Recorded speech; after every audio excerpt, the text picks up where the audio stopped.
युवाओं का भविष्य बर्बाद कर दिया आप लोग। सुन लो मेरी बात हो पत्रकार, इधर आ सामने है मेरे। मैं हिंदू भी हूँ, मुसलमान भी हूँ, सिख भी हूँ, ईसाई हूँ, जैन भी। क्या कर लो? उन्होंने साफ शब्दों में कहा सड़क पे नमाज पढ़िएगा तो इलाज हो जाएगा। अरे मोदी जी को लो फरमान ये करो, योगी जी को, मोदी जी से ये पूछें पेट्रोल के दाम क्यों बढ़ाए मोदी जी, डीजल के दाम क्यों बढ़ाए मोदी जी, दूध के दाम क्यों बढ़ाए मोदी जी, बच्चों के मुंह से दूध क्यों छीना मोदी जी। योगी जी ये सवाल करें, हर बात में ये धर्म को ले आता है। ये काहे का योगी है? योगी है या ढोंगी है?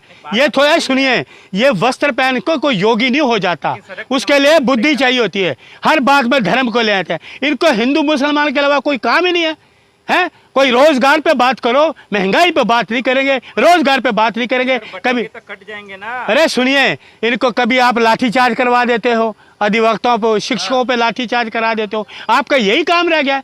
अरे कोई अच्छा काम बताओ मुझे योगी जी, आपने क्या तो मुसलमान नमाज नहीं पढ़ेगा, मंदिर में जाके वहाँ देखो आप मस्जिद है, बस आपको यही काम रह गया। 12 साल में आप लोगों ने करा क्या है? देश सोचने में मजबूर हो गया है, देश की जनता सोचने पे मजबूर हो गई है। ये कैसे नेता हैं? ये भारतीय जनता पार्टी कैसे मुख्यमंत्री हैं? किसी बात के नमाज नहीं पढ़ोगे, आप मंदिर नहीं जाओगे। अरे आपके कहने से कौन मान रहा है आपकी बात को? धर्म को क्यों लाते हो? सच्चाई बयान करो। नमाज पढ़ने से आपको दिक्कत नहीं होती? मेरे को कोई दिक्कत नहीं है, मैं भी नमाज पढ़ूंगा, रोक सकोगे मुझे?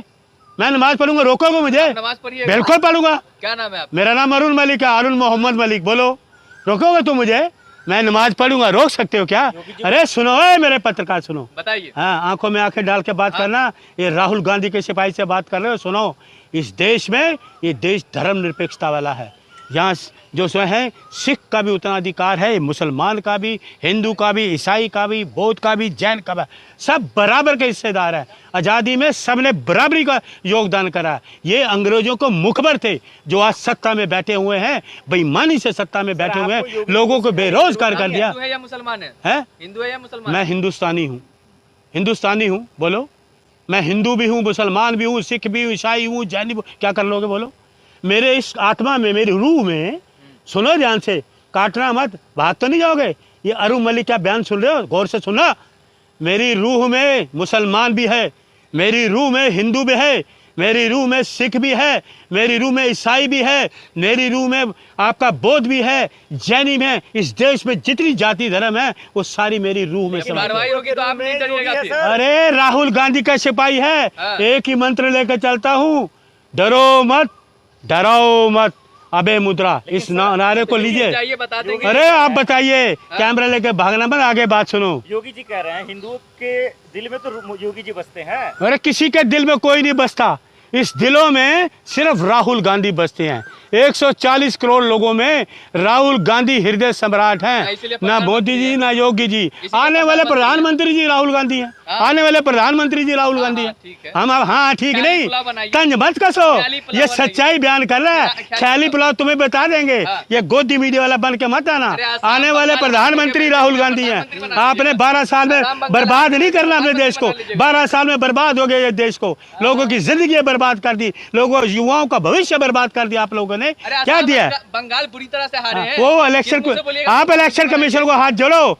इलेक्शन कमीशन बेईमान जो हिंदुस्तान का बना हुआ है, बेईमान इलेक्शन कमीशन जिसने लोकतंत्र की हत्या की, संविधान के खिलाफ काम किया, ये वो है इलेक्शन कमीशन। और इलेक्शन योगी जी इस तरह का बयान क्यों देते हैं? क्योंकि उनकी ये ऐसे बयान इसलिए देते हैं, ये सोचते हैं कि अब शायद हिंदुओं के पक्ष में बात करेंगे, हिंदू हमारी तरफ हो जाएंगे, मुसलमानों के पक्ष में बात करेंगे, मुसलमान हमारी तरफ। लेकिन ये कुछ नहीं है, ये किसी के भी नहीं, ना हिंदू के, ना मुसलमान के, किसी के नहीं। ये सिर्फ अपने सत्ता को, अपनी कुर्सी को बरकरार रखने के लिए अजूल फिजूल बयान देते रहते हैं, ताकि अजूल फजूल बयान देंगे तो ये सुर्खियों में बने रहते हैं। अगर इस तरह का ये बयान नहीं देंगे तो इनको ना मीडिया पूछेगा ना कोई पूछेगा। इस तरह ये बयान देते हैं, इनको पूछ। नमाज पढ़ने की जगह मस्जिद में है तो मस्जिद में पढ़िए ना भाई, सड़क पे क्यों पढ़ेंगे आप? अच्छा, तो बाकी चिलीसा हर जगह तुम पढ़ लोगे हैं? बड़े वाह वाह वाह वाह। अरे धर्म सुन लो मेरी बात हो पत्रकार, इधर आ, सामने है मेरे, सामने है, सामने सुनो। इस देश में हर धर्म का आदमी को अपनी आज़ादी है उसकी, जैसे मर्जी उस धर्म को अपनाए, जैसे मर्जी उसका पूजा करे। इस मुल्क की यही तो खासियत है, इस भारत की, हिंदुस्तान की यही तो खासियत है। हर धर्म का आदमी कैसे भी पूजे, कई जातियाँ, कई वैसे, कैसे कैसे धर्म है, कैसी कैसी जाति है, कैसे कैसे शादी होती है, कैसे कैसी चीज़ है। इस ये मुल्क की यही तो खूबसूरती है। मतलब ये अपना मुसलमान नमाज भी पढ़ सकता पूजा? देखिए, ये हमारा संविधान कहता है, हमारा लोकतंत्र कहता है, आप पूजा करिए, नमाज पढ़िए, आप गुरु ग्रंथ साहब पढ़िए, महाराज पढ़िए, आप चर्च में जाइए, प्रार्थना करिए, कहीं करिए, ये हमारा संविधान कहता है। आप कुछ भी करिए, आप संविधान के विरुद्ध। अरुण मुसलमानों के साथ सड़कों पर नमाज पढ़ने को तैयार है। ए सुनो, ये एक सनातनी मुझे मत कह, हैं? समझ गए? एक सनातनी मुझे मत कह, हिंदुस्तानी क्या है? सनातनी, तुम सनातनी हो, सनातनी हो क्या हो? सनातनी कहाँ मर गए? कुंभ में लोग मर गए, 100 रुपए का कफन नहीं डाल सके, कहाँ मर गए वो सनातनी? कहाँ थे वो सनातनी? 100 लोग मरे गए, सनातनी कोई नहीं आया कुंभ में 100 रुपए का कफन डालने के लिए? मर गए सब सनातनी है। यहाँ पे आपका मर गए लोग, तब सनातनी 100 रुपए का कफन नहीं डाला। सारे मंदिर तोड़ दिए, काशी के मंदिर तोड़ दिए, दिल्ली का मंदिर तोड़, कहाँ से सनातनी? मर गए सब सनातनी। कहाँ घुस गए? बिलों में घुस गए थे सनातनी, कहाँ चले गए वो सनातनी? बुलडोजर आएगा। अच्छा, बुलडोजर आया, बुलडोजर चला दिया तुम्हारे सनातनियों ने। जो सनातनी करते थे, दिल्ली राजधानी में बुलडोजर चला दिया। योगी का बुलडोजर देखें, बंगाल अरे पहुंचा सुनिए, है। मेरी बात सुनिए, योगी आज हैं कल है नहीं, कुछ सत्ता किसी की नहीं है, सत्ता किसी की नहीं, जैसे माया किसी की नहीं ना, सत्ता किसी की नहीं। आज योगी जी हैं, कल कोई और आएगा। आज योगी जी हैं, कल कौन है, लेकिन योगी जी से, अरे सुन लीजिए, योगी जी से ये संभलने वाला नहीं है मामला। योगी जी जाएं, इस्तीफा दें और घर जाएं। अरे 10 साल से कौन संभाल रहे हैं? आप संभाल रहे हैं क्या? बर्बाद कौन कर रहा है? हाँ? किसने बर्बादी की 10 साल में? बर्बादी किसने की? किसने की? हाथरस में लड़कियों को जिंदा जला दिया है, हाथरस में जिंदा जला दिया लड़की को। IT सेल के लोग बलात्कार करते, वीडियो बनाते हैं, प्रधानमंत्री का प्रचार करते हैं। 10 साल में कितनी आपने करी? अच्छा, अरे योगी है तो यूपी में हिंदू सुरक्षित है। अरे सुन लीजिए, हाँ। अच्छा हिंदू सुरक्षित है हाँ। तो कुंभ में बचा लेते। वो पखंडी एक बाबा था, 250 लोग मारे गए, वहाँ बचा लेते ना। कहाँ थे ये?